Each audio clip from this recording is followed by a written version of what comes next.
Hello, in front of me I have WIKO Lenny 5 and I'm gonna show you how to change the keyboard language on this device. First, let's open the settings, and to do it, let's just swipe upwards on the screen and then tap the settings icon right here. Once in settings, let's scroll all the way down and tap on the system. Here let's tap on languages and input and then select virtual keyboard. Then tap Gboard and select languages. Now to change the language, we need to add the desired language to the list. So let's tap on Add Keyboard. And here we can select the language, for example, Arabic and Arabic. Then tap Done.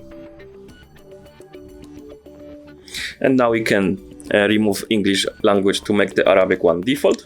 And to do that, let's just tap this edit icon in the top right corner, select the English and remove it by tapping the bin icon. And now when we open something, we can write in, for example, Google. As you can see, the keyboard is in Arabic. We can also go back to the settings, add English back,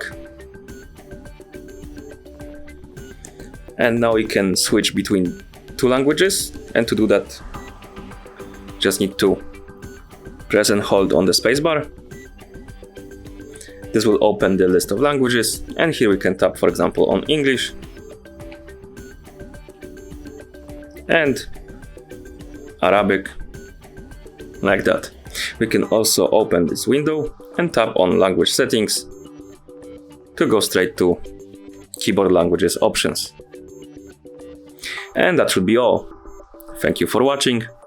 If you found this video helpful, remember to subscribe to our channel and leave the like on the video.